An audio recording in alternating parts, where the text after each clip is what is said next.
It's been a hot minute since I've done a book review. Also, my family was just making the most amount of background noise. I don't know how they were. But I just finished this book, and it's going to be backwards for you. I'll fix it, okay? Called Dragonfish by Vu Trans. His face is back here on the back of the book. This book is very good. I got it for $1, and I was scratching off the sticker back here. This book would have been $16 if I had got it from the bookstore. Also, this book is very soft, and it's very, very nice to hold. I don't know what kind of material this is, but I like it. It's very, very smooth.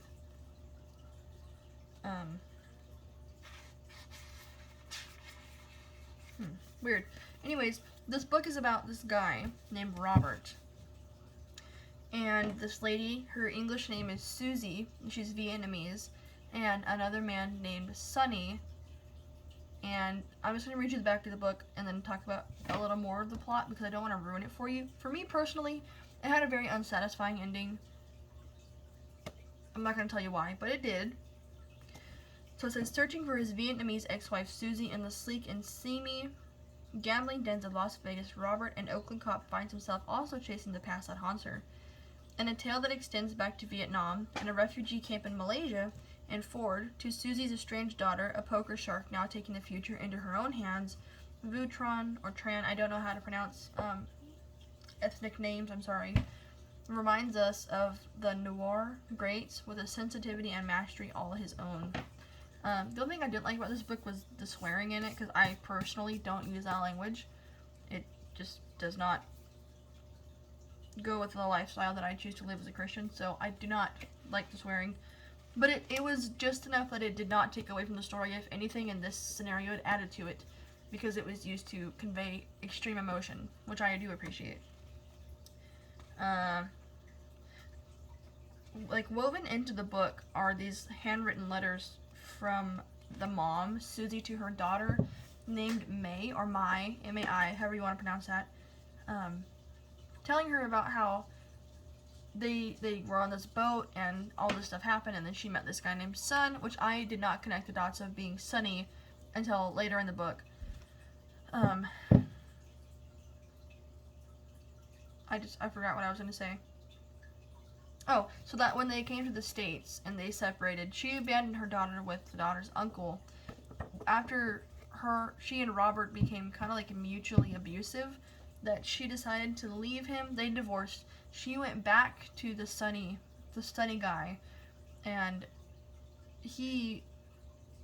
I do think that Sunny genuinely loved her, but he was also abusive to her because he just was always drunk, and so they were in love back before she met Robert. I almost called him Richard. And so I do recommend this book. It's very good. Very short story. If you don't have a bunch of other hobbies like I do, you could probably finish it pretty quickly. So, Dragonfish. When I first saw that, I liked the name. I was like, Dragonfish, what does that even mean? But it's very good. Very good book. Now, the next book, I wonder when this book came out. Hold on. Usually the books have copyright dates in the front. I did not see all of these reviews in the front. A hard-hitting debut novel, Suzy is a mystery no one can solve, particularly the people turning all their efforts in the wrong direction. So, part of the story is that to try to reconcile with her daughter, Suzy stole a large sum of money from Sunny to give to the daughter so that the daughter could start her own life. And that is why Sunny is trying to find her, because he wants his money back, whatever it cost. Doesn't matter. It doesn't matter who he has to kill or who he has to hurt. He wants what's his, including his wife, ex-wife. So this is from NPR Books, and the rest of it says, but while their efforts aren't fruitful, they're absorbing, and they speak to the way everyone is a bit of an enigma to other people, no matter how many words they put into their effort to be understood. That's for sure.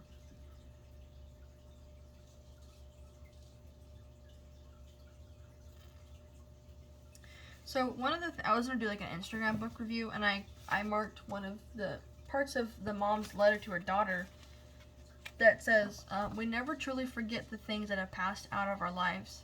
We merely move further away from them in time, until they become either less important than they actually were or more profound than we might have ever imagined. I like this book. I'm going to recommend this book to people now. For sure. Okay, keep that out because I have to take a picture of it to put it the right way in the video. The next book I'm going to read is this one, called The 49th Mystic.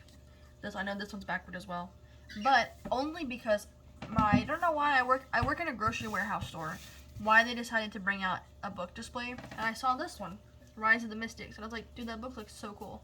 I did kind of mess it up by taking off the price tag and rubbing it with hand sanitizer, but it's my book, so I don't care. If I ever want to reorder it, I will. Hopefully in hardback. I ordered this one from Amazon, and I ordered it in paperback, and it did not come in paperback. That's fine. It's fine. No, it's not, but it's fine. This is about a girl. This whole time I thought her name was Rachel, and only noticed that it spelled Rochelle. But I'm still going to call her Rachel, just because I don't like the name Rochelle. Sorry anybody named Rochelle out there who just heard that. I like Rachel better. Well, I don't understand why they cover up the price tags when they bring the books in the store. Hold on. Okay, as I sit here and try to peel off the sticker, I'm going to tell you guys how I came across this book. Obviously, I said it was at work on this display. And you know how people always say, like, don't judge a book by its cover? Why not, though? Like, I mean, in reference to people, I understand. But I can pretty much tell if I'm going to like a book by the way the cover looks. And that's why I chose to buy this one, because it looks really cool. But, oh my gosh, this is going to take me forever. It looks like all they covered up was a barcode with a website on it. I don't understand why, because even the one that I ordered from Amazon came with the barcode covered up with the sticker. I don't know why though. Maybe it's easier for their machine to scan it if it has a certain barcode. But these books just look cool. So when I bought this one for like $3.99, which I know that's not how much it costs because books are expensive. I was like,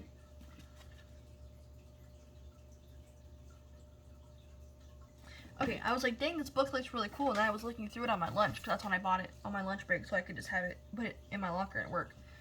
And I was flipping through it, and I realized this at the back, there's like this, after the story, this little, like, journal-looking section. And it says, key excerpts from the journal of Talia, who herein did transcribe those teachings of Yeshua, which is Jesus, Paulus, Jonan, and Petrus, which is Paul, John, and Peter, Jesus' apostles, as written in the ancient books of history called scriptures. So little did I know buying this book that it's intertwined with scripture, which I am a Christian, so I was like, whoa, maybe I was meant to read this book. But one of the reviews I just saw in the front,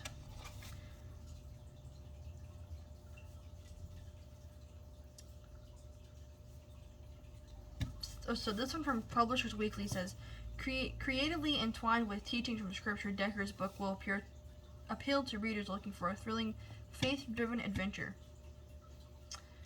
Dekker's work, and this is from Christian Market, Dekker's work helps readers to explore the difficult questions of life and faith that he wrestles with himself, using story to communicate biblical principles rather than offering a sermon, which I did.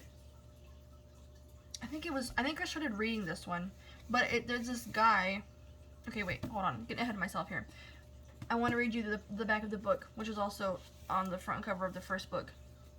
It's about this girl, like I said, we're calling her Rachel, because I want to. But it says, some say the great mystery of how one can live in two worlds at once died with Thomas Hunter many years ago. I don't know who that is. I guess I'll put a picture of him right here over my Aldi bag. Still others, that the gateway to the greater reality was and is only the stuff of dreams. They are all wrong. Rachel Matthews, who grew up in the small town of Eden, Utah. I always want to say Utah, but that's not right, and I live in America. I should know that. Discovered just how wrong when she dreamed and awoke in another world. There, she learned that she is the 49th mystic, which is what this book is about, which I thought at first, like, if I just bought this one, I could read it like as a standalone story and not have to buy this one. But Mr. Dekker is very clever that she finds 3 of the seals in this book, and she has to find the last 2 in this book. That very clever Mr. Dekker, who is also on the back of this book. You see, I should have just left that alone because that looks gross. I'll have to get that off later. But it says, learn that she is the 49th mystic, the prophesied one, with finding 5 ancient seals before powerful enemies destroy her. Excuse me. If Rachel succeeds in her quest, peace will reign. If she fails, the world will forever be locked in darkness.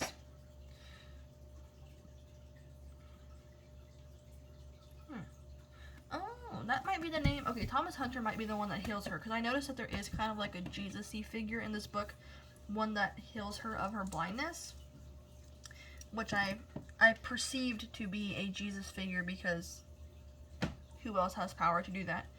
I actually finished a book review in almost under 10 minutes. That's amazing. Oh, that's also, so we have a store here called Junkatique, and it's like an antique junk store. Then I bought this book. Actually, I didn't buy it. The lady gave it to me for free because it was only going to be like 76 cents. And I was like, oh, I'm going to cry. Oh my gosh, I feel so special now. But this book is also Christian fiction, and I have never been one to read Christian fiction because it's lame to me. I don't know, but I've never read Christian fiction. My mom likes to read Terry Blackstock, who is a Christian fiction author. And I've just never wanted to read any of those books, but this one says, who knew Christian fiction could be so exciting and so relevant to the times? Do you guys know about those books, the ones like the anonymous books, about like people that went into prostitution and they ended up unaliving themselves?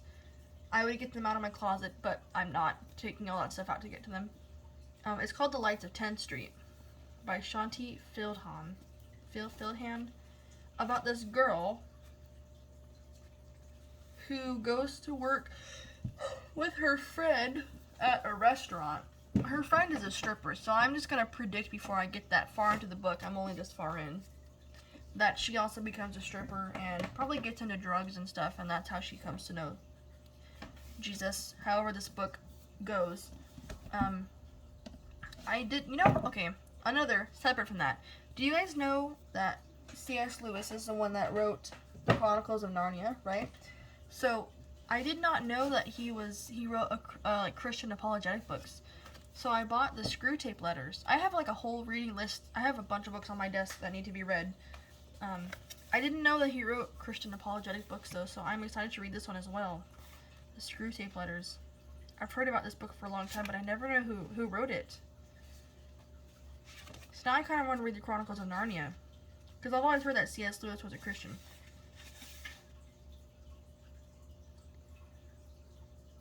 Wow, he's got other books. I mean, obviously he's got other books, but this one's called Surprised by Joy, Reflections on the Psalms, The Business of Heaven, Personal Heresy, A Mind Awake.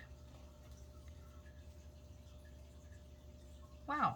I'm not going to read all these books. I might check them out from the library. But this book is very small. So it shouldn't take me that long to read if I stayed diligent. Plus it's got like, you probably will not be able to see this. You see how like the edges of the page look very stiff? It's because they're all different lengths. So it gives it a very like journal kind of feel to it. And then I also have never read, wait, what am I doing? Hold on. Ayn Rand, however you say her name, my friend recommended to me to read Anthem. I have to leave all these books out now so I can take pictures of them because they're all going to be backwards to you guys. I have never read a book by this author, but I've heard very good things about her as well. It has like story part to it, and then in the back is kind of like a journal. This gives me very, like the Book Thief vibes. Is that what that book was called, about like the Jews and stuff? And then I also bought this one from work because I have no self-control, called The Enders, or just Ender's Shadow. This is a parallel novel to 2 different book series, and I'm not buying 12 books to make this book make sense. So I'm going to start reading this book, and if it doesn't make sense, I'll just donate it to Goodwill. I only paid about $4 for it. This is definitely a novel, though. Hopefully it makes sense by itself. But it's about this character that's in the other books, he's a supporting character. This is about him personally. So his name is Bean. No, his name is not Bean. His name is Julian Delphiki, known as Bean. Has learned anything from living on the streets is how to survive, and not with fists. He's too small for that, but with brains. Bean is a genius with a magician's ability to zero in on his enemy and exploit his weakness.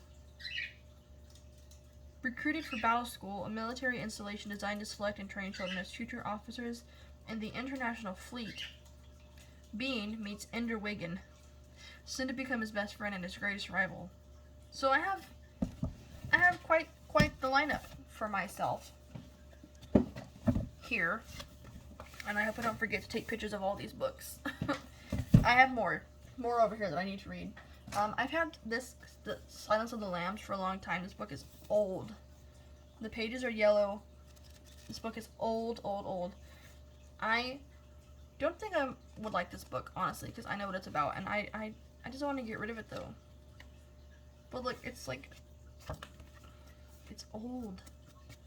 That one, I have this one that I'm halfway through by Louis, I cannot pronounce your last name. Is it Giglio?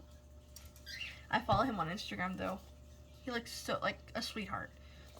But I like this book. It's been sitting on my desk for a while, so it's kind of dusty. But it says, don't give the enemy a seat at your table.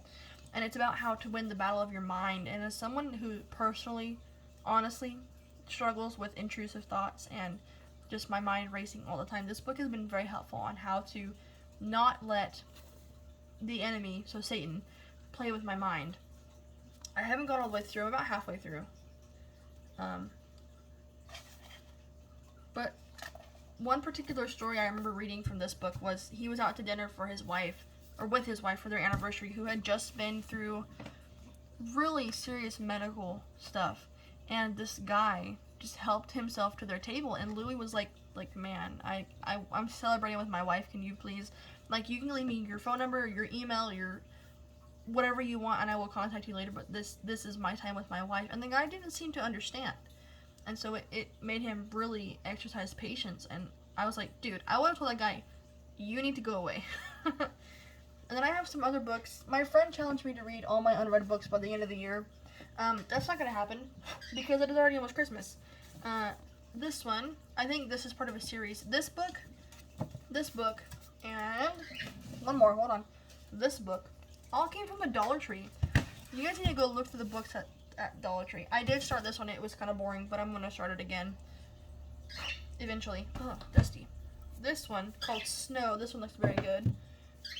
One of the best books of the year. I will decide that.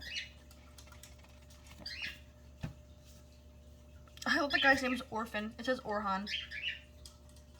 Prize-winning author of My Name is Red, a book I've never heard of. This one I think is part of a series because